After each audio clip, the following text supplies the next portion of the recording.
민우는 초등학교 5학년 때 처음으로 어머니가 자신에게 수치심을 안겨줄 수 있는 존재라는 것을 깨달았다. 그날은 운동의 날이었고 학교 전체가 붉은색과 파란색 머리띠를 두른 아이들로 북적거렸다. 친구들의 부모들은 좋은 옷을 입고 카메라를 들고 있었지만 민우의 어머니는 땀에 젖은 청색 작업복 차림으로 나타났다. 고무장갑을 벗으며 손에 깍 쥔 주먹밥을 민우에게 건넸다. 점심은 먹어야지, 우리 아들. 친구들 중 누군가가 웃었다. 아, 내 엄마 뭐 하시나? 청소 부랴. 민우는 말없이 주먹밥을 손으로 밀쳐냈다. 김밥이 땅에 떨어지자 어머니는 놀란 눈으로 민우를 바라보았고 그는 뒤돌아 달아났다. 그날 이후 민우는 점점 달라졌다. 어머니의 존재가 자랑이 아닌 짐처럼 느껴졌다. 학교에서는 평범한 척하려 애썼고 집에서는 점점 차가워졌다. 어머니는 자정이 다 되어야 퇴근했다. 바닥을 닦고 쓰레기를 줍고 계단을 문질러 닦으며 하루를 마쳤다. 그 손으로 민우의 옷을 빨고 구멍난 신발을 꿰매고 학용품을 정리했다. 민우는 그런 어머니를 볼 때마다 이유 모를 짜증이 났다. 얘 그렇게까지 하나고, 얘 자신을 그렇게까지 사랑하나고, 얘 그게 부끄럽게 느껴지냐고 속으로 소리쳤다. 중학생이 되면서 민우는 점점 친구들과 어울리는 시간이 늘었고 공부엔 흥미를 잃었다. 형편없는 옷차림, 낡은 스마트폰, 늘 늦은 등록금, 그것들이 늘 어머니 때문이라고 생각했다. 친구들은 나이키 신발을 신고 새 모델의 스마트폰을 들고 다녔지만 민우는 초라했다. 그런 자신을 미워했고 어머니에게 책임을 돌렸다. 어느 날은 이런 일도 있었다. 민우는 친구들과 함께 학원 근처에서 나와 카페에 가려던 참이었다. 갑자기 뒤에서 누군가의 낡은 목소리가 들렸다. 민우야. 돌아보니 어머니였다. 작업복 차림에 손에는 작은 비닐봉지 하나가 들려 있었다. 봉지 안에는 미니 케이크 하나가 보였다. 오늘 내 생일이잖아. 늦게라도 챙겨주고 싶어서. 그 순간 친구들이 뒤에서 속삭였다. 저게 내 엄마야. 아, 오빠, 진짜. 민우는 얼굴이 붉어졌고 하가 치밀었다. 친구들이 보는 앞에서 그는 어머니의 손에 든 케이크를 바닥에 떨어뜨렸다. 제발 나타나지 마. 얘 맨날 창피하게 만들어. 어머니는 아무 말도 하지 않았다. 그저 고개를 숙이고 봉지를 주워들었다. 그날 이후 민우는 완전히 마음을 닫았다. 어머니의 문자에는 답하지 않았고 집에서도 대화를 피했다. 그러나 어머니는 변하지 않았다. 매일 아침 민우가 잠든 사이 도시락을 싸놓고 밤늦게 돌아와 책상 위에 작은 용돈을 놓았다. 때로는 빨래를 개며 민우의 이름을 조용히 부르기도 했다. 민우는 그런 모습을 볼 때마다 더 화가 났다. 얘 아무 말도 하지 않느냐고, 얘 울지 않느냐고, 얘 그저 웃기만 하느냐고. 고등학생이 된 민우는 더 대담해졌다. 더 늦게 들어왔고 어머니의 전화를 일부러 받지 않았다. 새로 사귄 친구들은 자유롭고 반항적이며 민우에게 넌 엄마의 꼭두각시라고 말했다. 어느 날 민우는 방 안에서 어머니가 몰래 들어와 가방에 돈을 넣는 걸 보았다. 아마 점심값이었을 것이다. 민우는 그 모습을 보고 폭발했다. 그만 좀 해. 누가 돈 달랬어. 얘 남의 가방을 뒤져. 어머니는 놀라며 손을 떼었다. 미안하다. 그냥 점심값이라도 좀. 내가 그걸 해야 밥 먹을 것 같아. 창피하게 이래 진짜. 민우는 분노에 못 이겨 책을 집어던졌다. 책이 벽을 맞고 떨어졌고 어머니는 조용히 그 책을 주워들었다. 너는 나를 왜 이렇게 미워하니? 그 말이 뇌리를 때렸지만 민우는 눈을 돌려버렸다. 나도 몰라. 그냥 사라져 줬으면 좋겠어. 그게 다야. 그날 밤 어머니는 민우 몰래 봉투 하나를 책상 위에 두었다. 그 안에는 낡은 손편지와 함께 현금 몇 장이 있었다. 손편지에는 이렇게 쓰여 있었다. 아들아, 엄마가 줄 수 있는 게 너무 없어서 늘 미안하다. 그래도 엄마는 너를 미워한 적이 한 번도 없다. 내가 내게 등을 돌려도 엄마는 늘 너를 바라보고 있다. 사랑해. 그러나 민우는 그 편지를 읽지 않았다. 그는 새벽에 몰래 나가 친구들과 함께 오토바이를 타고 밤거리를 달렸다. 그 순간 그는 세상을 다 가진 듯 느꼈다. 더는 엄마도 집도 아무것도 상관없다고 믿었다. 하지만 그날 새벽 3시 집 앞 골목에서 이웃 아주머니의 비명소리가 들렸다. 누가 여기 쓰러져 있어요. 민우 엄마 같아요. 그녀는 비에 젖은 채 의식을 잃고 차가운 바닥에 쓰러져 있었다. 민우가 집에 돌아왔을 때 모든 것이 이미 변해 있었다. 문 앞엔 신문이 젖은 채 쌓여 있었고 전등은 꺼져 있었으며 주방엔 아직 따뜻한 밥이 담긴 그릇 하나가 놓여 있었다.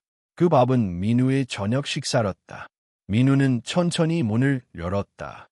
그리고 텅 빈 집안에서 어머니의 마지막 숨결이 사라졌다는 걸 본능적으로 느꼈다. 민우가 집에 돌아왔을 때 현관문은 반쯤 열린 채 바람에 흔들리고 있었다. 그는 아무렇지 않은 듯 신발을 벗고 들어서려 했지만 문틈으로 보이는 그림자 하나가 그의 발걸음을 멈추게 했다. 거실 바닥에 쏟아진 낙봉지, 뒤집힌 물컵, 그리고 문 앞에 놓인 젖은 우산. 모든 것이 어딘가 비정상적이었다. 그때 그의 뒤에서 누군가가 조심스레 다가왔다. 민우야, 너 아직 몰랐구나. 이웃김 아주머니였다. 그녀는 떨리는 목소리로 말했다. 병원으로 가야 해. 빨리 가보자. 내 엄마 쓰러지셨어. 순간 민우의 머릿속이 하얘졌다. 그는 아무 말도 하지 못한 채 아주머니의 손에 이끌려 골목길을 달렸다. 병원에 도착했을 때 응급실 문 앞에는 이미 몇몇 이웃들이 모여 있었다. 모두가 민우를 보자 안쓰러운 눈빛을 보냈다. 그 눈빛은 마치 이미 모든 것이 늦었다는 사실을 알고 있다는 듯했다. 의사가 나와 고개를 저었다. 유감입니다. 도착 당시 이미 심장이 멈춘 상태였어요. 아마 평소 과로로 인한 심장질환이 악화된 것으로 보입니다. 민우는 그 말을 이해할 수 없었다. 무슨 말이에요? 우리 엄마가 갑자기. 의사는 조용히 말했다. 비도 많이 오고 있었고 오랫동안 길에 계셨던 것 같습니다. 발견된 시간이 너무 늦었어요. 순간 민우는 어젯밤 어머니의 모습을 떠올렸다. 가방에 돈을 넣어놓고 조용히 방에서 나가던 뒷모습. 자신에게 아무 잘못도 없다는 듯 그저 미안하다는 말만 되풀이하던 목소리. 그리고 자신이 마지막으로 내뱉은 말. 그냥 사라져 줬으면 좋겠어. 민우는 무릎이 풀려 바닥에 주저앉았다. 병원 복도를 울리는 그의 흐느낌은 너무 작아서 오히려 더 아프게 들렸다. 며칠 뒤 장례식이 치러졌다. 검은 천과 코카 향이 가득한 빈소는 적막했고 희미한 조명이 어머니의 영정 사진을 비추고 있었다. 사진 속 어머니는 늘 그랬듯 환하게 웃고 있었지만 그 웃음은 민우에게 비수처럼 꽂혔다. 많은 이웃이 찾아왔다. 한 아주머니는 울면서 말했다. 그분 정말 착했는데 밤새 너 찾으러 다니셨대. 비 오는 날 한참을 동네를 헤매셨다더라. 민우는 그 말을 듣는 순간 심장이 찢어지는 듯했다. 어머니가 자신을 찾으러 다녔다는 사실이, 그토록 절박하게 아들을 찾으려 했다는 사실이 민우를 숨조차 쉬기 어렵게 만들었다. 디딤돌처럼 굳어버린 그의 표정 앞에서 이모인 이숙이 조심스레 다가왔다. 그녀는 작은 봉투 하나를 꺼내 민우에게 건넸다. 내 엄마가 쓰러지기 전에 이걸 들고 있었어. 아마 너한테 주려고 했던 것 같더라.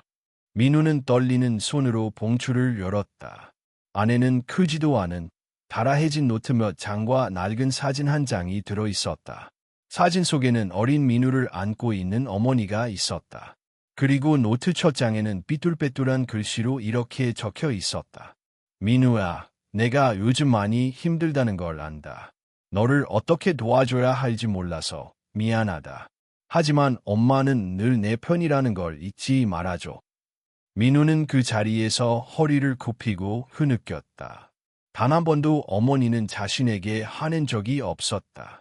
그가 룩서를 내뱉었을 때도, 물건을 던졌을 때도, 심지어 뺨을 때렸을 때도 어머니는 늘 민우를 향해 따뜻한 시선을 보냈다. 하지만 민우는 그 사랑을 죄라고 여겼고 부담이라고 생각했다. 모든 불행의 원인이라 오해했다. 그 오해는 결국 되돌릴 수 없는 비극을 만들었다. 장례 마지막 날, 민우는 영정 앞에서 혼자 앉아 있었다. 사람들은 모두 돌아갔고 빈소에는 그와 어머니의 사진만이 남아 있었다. 그는 조용히 입을 열었다. 엄마, 미안해요. 내가 한 말들 정말 그런 뜻 아니었어요. 나는 그냥 내가 너무 싫었어요. 엄마를 미워한 게 아니라 내 모습을 미워한 거였어요. 말이 끝나자마자 눈물이 주르륵 흘러내렸다. 그는 어머니의 영정에 손을 뻗었다. 그 따뜻하던 손을 다시는 잡을 수 없다는 현실이 가슴을 갈갈이 찢었다. 그리고 그날 밤, 민우는 오랫동안 잊고 지냈던 질문을 스스로에게 던졌다. 나는 정말 무엇을 잃은 것인가? 그는 아직 답을 알지 못했다.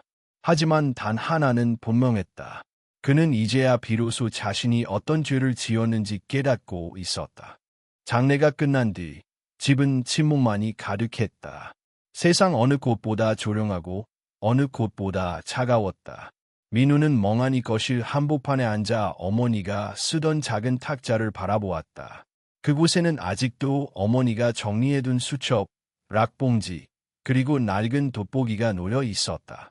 어머니의 흔적이 남은 모든 것들이 마치 시간 속에 멈춰버린 듯했다. 민우는 천천히 그 수첩을 펼쳤다. 첫 장에는 익숙한 글씨체가 있었다. 삐뚤하지만 정성스러운 모양의 글씨. 어머니가 늘 자신에게 남기던 글씨였다. 오늘도 우리 민우가 잘 지내길. 학교에서 돌아오는 길에 민우가 좋아하는 빵을 사두었다. 혹시라도 늦게 들어온다면 데워서 먹이려고 기다릴 거다. 민우는 눈을 떼지 못했다. 수첩의 페이지가 넘어갈 때마다 어머니의 하루가 그려졌다. 새벽 4시에 일어나 도시락을 싸고, 오전에는 건물 화장실을 청소하고, 오후에는 식당에서 설거지를 하고, 밤에는 다시 거리 청소를 하며 하루를 마감하던 일기들. 민우는 숨을 들이켰다. 어머니가 그렇게 힘든 줄 그는 단 한 번도 상상하지 못했다. 그냥 평범한 노동자 정도로만 생각했고, 힘들면 그만두면 된다고 단순하게 생각했다. 하지만 어머니는 새벽부터 밤까지 자신을 위해 일했고, 한 번도 힘들다는 말을 하지 않았다. 그러던 중 한 페이지에서 민우의 손이 멈췄다. 페이지 끝부분에는 어머니의 글씨가 흐릿하게 번져 있었다. 아마 눈물 자국인 듯했다. 민우가 나를 미워해도 괜찮다. 아이들은 원래 그런 시기가 있다고 했다. 그저 언젠가 아주 먼 훗날이라도 민우가 내가 얼마나 사랑했는지 그걸 조금이라도 알아주면 된다. 민우는 손으로 얼굴을 가렸다. 목구멍이 떨렸고 숨이 막혔다. 어머니의 사랑은 너무 조용했고 너무 크고 너무 깊어서 그는 그 마음을 알아챌 수조차 없었다. 그는 수첩을 덮고 자리에서 일어섰다. 집안 곳곳을 둘러보며 어머니의 마지막 흔적을 찾았다. 싱크대에 널린 접시들, 반쯤 채워진 세제통, 냉장고 속 비닐봉지 하나하나, 심지어 벽에 걸린 낡은 앞치마까지. 그 어느 하나도 소중하지 않은 것이 없었다. 며칠 뒤 이모인 이숙이 그를 찾아왔다. 그녀는 어머니의 작은 상자를 들고 있었다. 이건 내 엄마가 숨기고 있던 건데 사실 너에게 줄 날만 기다리고 계셨어. 민우는 상자를 조심스럽게 열었다. 그 안에는 병원 진단서가 들어 있었다.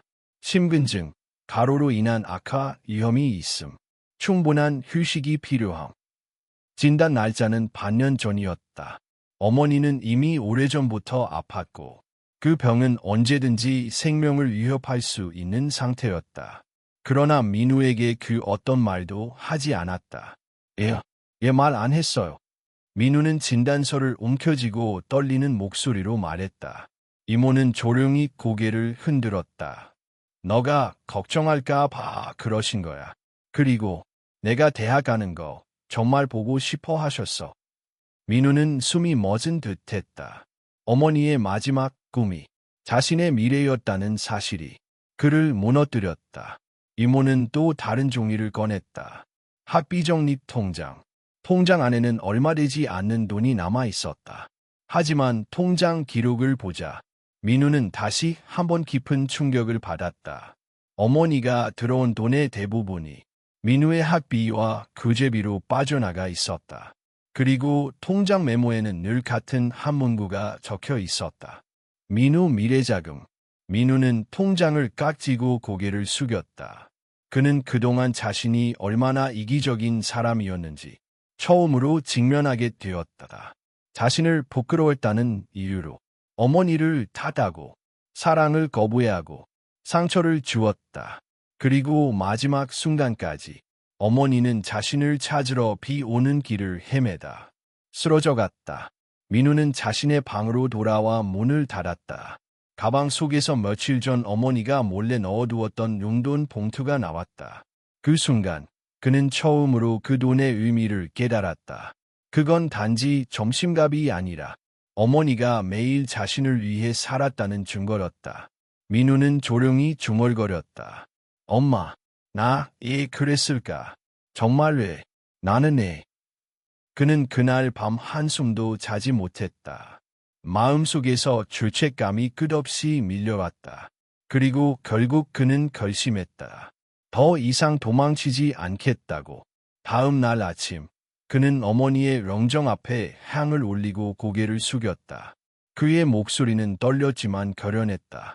엄마, 이제부터 내가 할게요. 엄마가 나한테 주고 싶었던 미래, 내가 지킬게요. 그날 이후 민우의 삶은 완전히 바뀌기 시작했다. 부끄러웠던 과거와 마주하며 죄책감을 견디고 어머니가 원했던 삶을 찾아가기 위한 길고 고통스러운 여정이 시작되었다. 어머니가 세상을 떠난 후 민우의 일상은 완전히 무너졌다. 학교에 가는 건 물론 친구들과의 연락도 끊었다. 휴대폰은 꺼둔 지 오래였고 침대에서는 거의 나오지 않았다. 식사는커녕 물조차 제대로 마시지 않았다. 시간이 흐르는 것도 창밖의 빛이 바뀌는 것도 민우에게는 아무 의미가 없었다. 자신이 어머니에게 마지막으로 했던 말들. 어머니가 자신을 찾기 위해 비 오는 새벽을 헤매다가 쓰러졌다는 사실. 그 모든 게 민우의 머릿속을 떠나지 않았다. 며칠 후 학교 선생님 한 분이 집을 찾아왔다. 민우는 문을 열지 않았다. 그러나 선생님은 조용히 문 앞에 쪽지를 남겼다. 민우야, 너는 지금 내가 감당할 수 없는 슬픔 속에 있을 거야. 하지만 너는 혼자가 아니야. 우리는 너를 기다리고 있어. 어머니도 너의 앞날을 누구보다 믿었을 거야. 그 쪽지를 들고 민우는 오랜만에 눈물을 흘렸다. 그동안은 후회와 죄책감에 눌려 울 수조차 없었다. 하지만 그날 밤 그는 방 안 불도 켜지 않은 채 작은 소리로 울었다. 마치 용서를 구하듯 아무도 들을 수 없는 어둠 속에서 끊임없이 어머니를 불렀다. 며칠 후 이모가 다시 찾아왔다. 이번에는 민우를 꾸짖기 위해서였다. 언제까지 이렇게 있을 거야? 너 그렇게 살면 내 엄마가 편히 눈 감을 수 있을 것 같아. 민우는 고개를 숙였다. 하지만 이모는 이어서 말했다. 사람은 실수할 수 있어. 그게 가족이어도 부모와 자식 사이여도 문제는 그 실수에서 도망치는 책임지는 아야. 그 말에 민우는 숨을 들이켰다. 처음으로 그는 자기가 지은 죄를 그저 죄책감으로만 소비하지 않겠다고 결심했다. 며칠 후 그는 어머니가 생전에 다녔던 건물 관리소를 찾았다.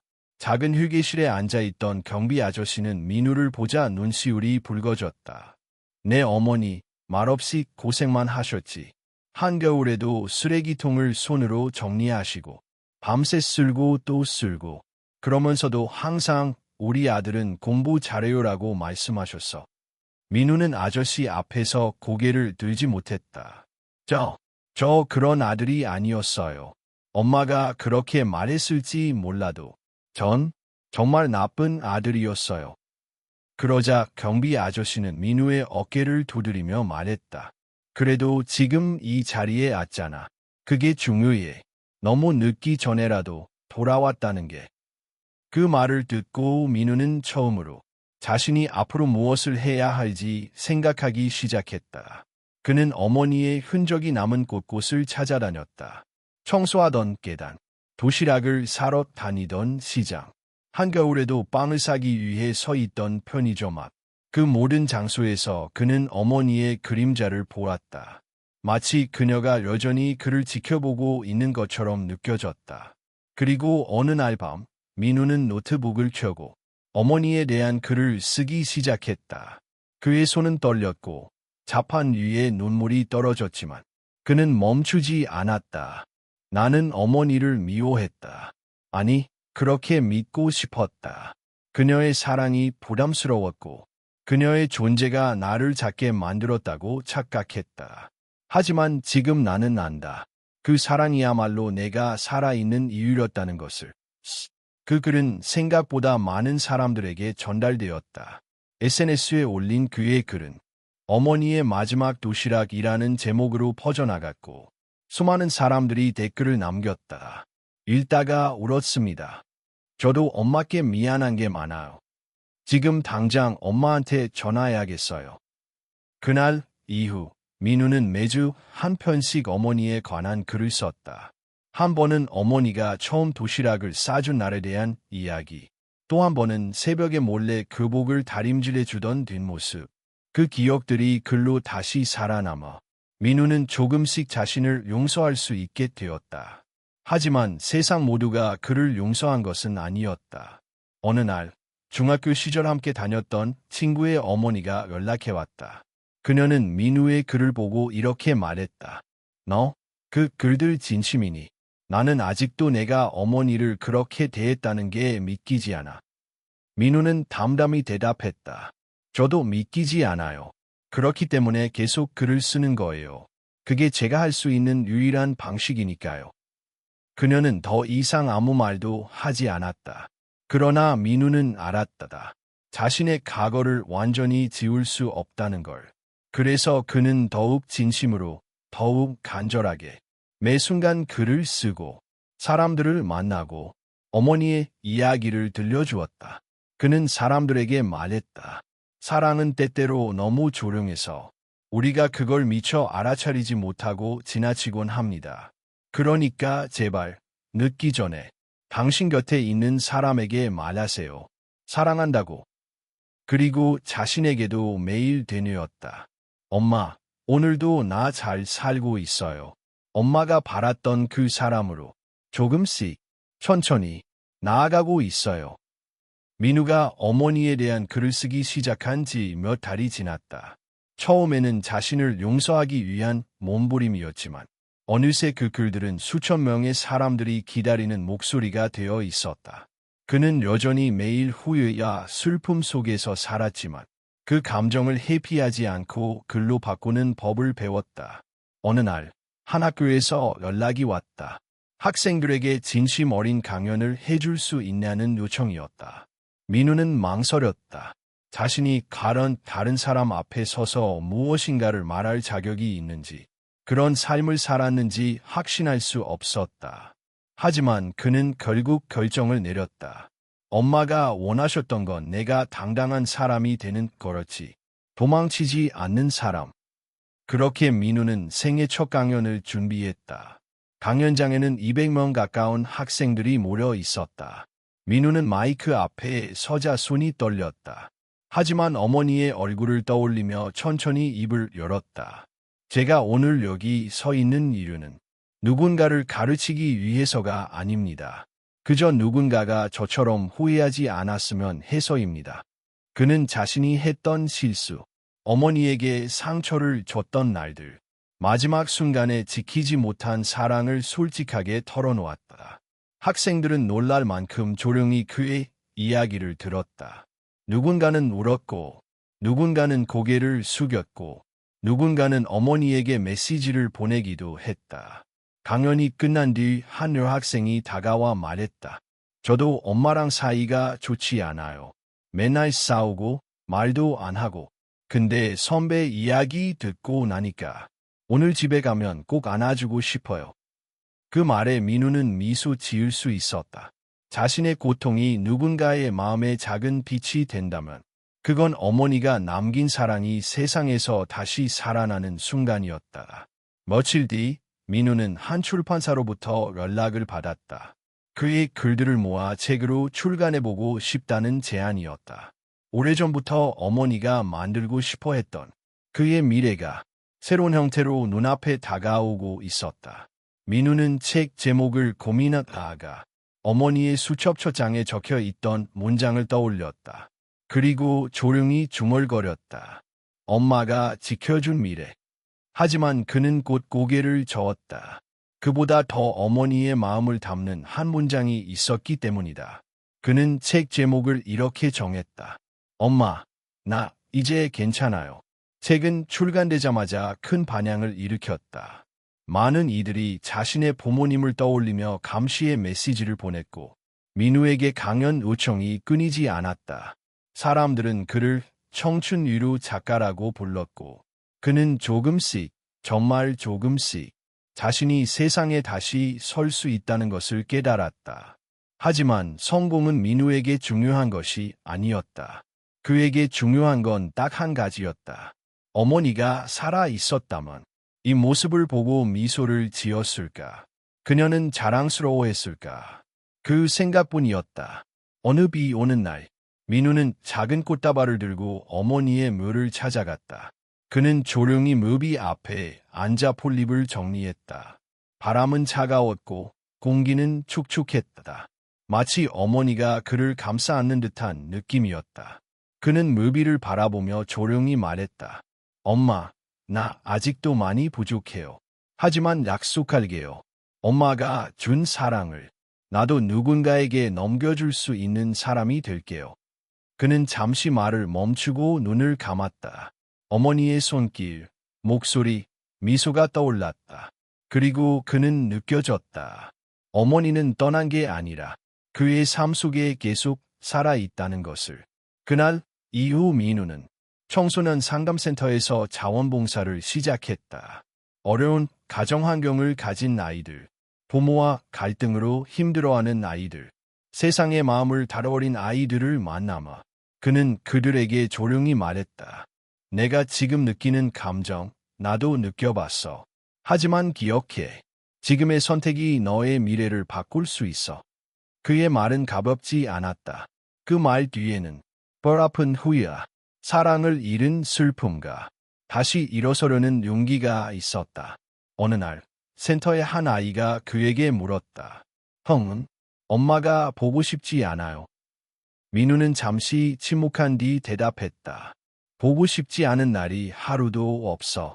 하지만 나는 알아. 엄마는 지금도 내 곁에 있어.